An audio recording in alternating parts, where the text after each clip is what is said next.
D'un côté, l'élite blanche. De l'autre, les Noirs et les Métis, abonnés aux métiers les moins qualifiés. Plus d'un siècle après l'abolition de l'esclavage, le pays reste profondément inégalitaire.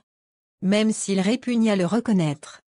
Nous, racistes, mais comment pourrions-nous l'être? Nous sommes tellement mélangés, tel est le genre de réaction qu'on provoque immanquablement quand on tente d'évoquer la question avec un Brésilien. Il suffit pourtant de se promener à Rio ou à Sao Paulo pour s'en convaincre, les inégalités raciales sautent aux yeux. Le Brésil est très clairement une société à deux vitesses. D'un côté, l'élite blanche, de l'autre, les Noirs et les Métis, souvent confinés au métier de femmes de ménage, de nourrice ou d'ouvrier. 2 tiers d'entre eux sont pauvres et n'ont accès ni à un enseignement de qualité ni à des soins de santé dignes de ce nom. À qualification égale, un Noir gagne en moyenne 2 fois moins qu'un Blanc. Les inégalités sont flagrantes jusque sur les écrans de télévision et les magazines.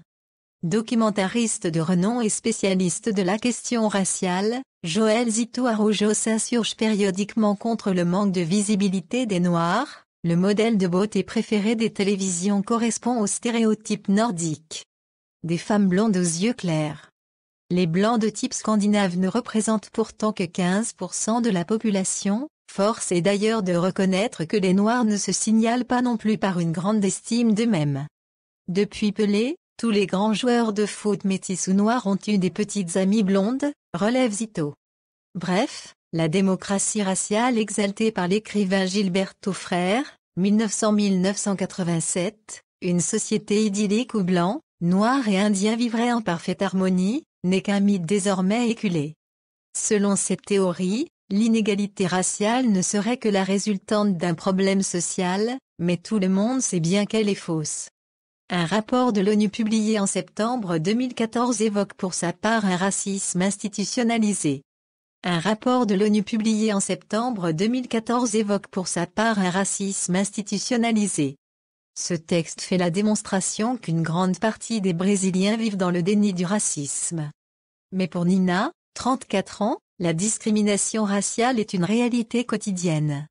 Elle est blanche, mais son mari est noir.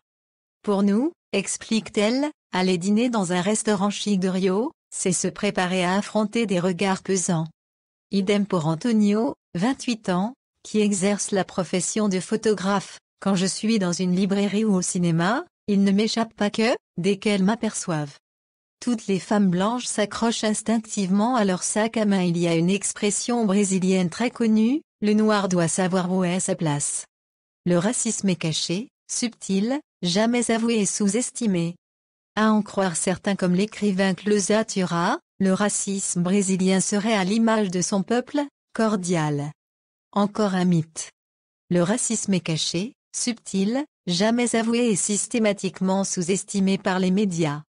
Il n'en demeure pas moins extrêmement violent, corrige Joaquim Barbosa, premier juge noir à siéger à la Cour suprême, à Brasilia. Le constat est alarmant, plus on est noir, plus on est exposé à la violence, comme le confirme un rapport publié le mois dernier. Un seul exemple. Sur les quelques 30 000 jeunes assassinés chaque année, 76,5% sont des Noirs ou des Métis. Les descendants d'Africains représentent pourtant plus de 50% de la population. Et le Brésil est le deuxième plus grand pays noir, derrière le Nigeria. C'est que l'empreinte de l'esclavage est ici extrêmement forte. Sur les 10 millions d'Africains brutalement transplantés dans les Amériques, 4 millions l'ont été au Brésil. Riche en matières premières, le plus grand pays du sous-continent avait besoin d'une main-d'œuvre nombreuse pour travailler dans les plantations de canne à sucre du Nord-Est ou les mines d'or du Minas-Gerais. Après 3 siècles de traite négrière et sous la pression des Britanniques, le Brésil finit par abolir l'esclavage, le 13 mai 1888. Il fut le dernier pays occidental à le faire. Du jour au lendemain, des milliers de Noirs furent abandonnés à eux-mêmes, sans octroi de terre ni compensation financière. Nombre d'entre eux n'eurent d'autre choix que de retourner dans leurs plantations et d'y travailler pour un salaire de misère. D'autres rejoignirent les grandes villes, où ils grossirent le nombre des mendiants.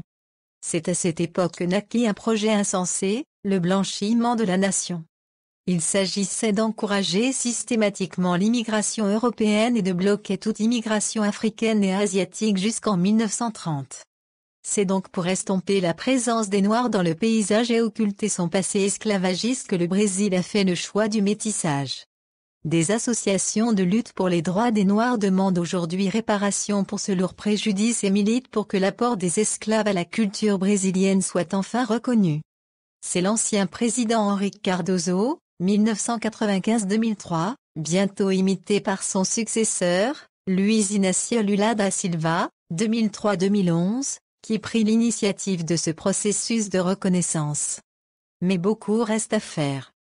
Moins de 10% des députés et un seul ministre, une seule, en l'occurrence, du gouvernement de Dilma Rousseff sont noirs.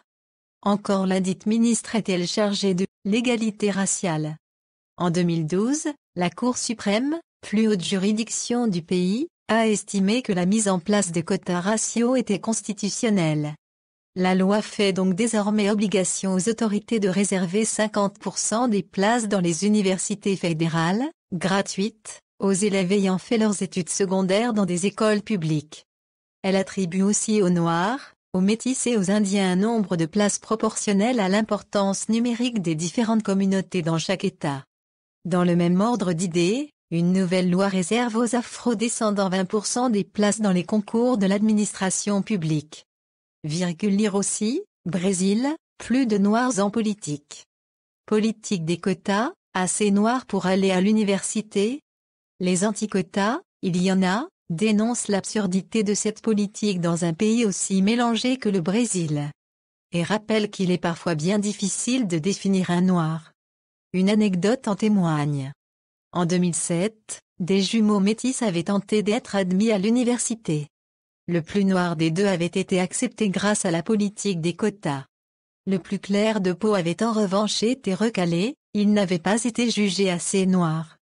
Autre argument invoqué par les anti-quotas, le risque d'un nivellement par le bas de la qualité de l'enseignement.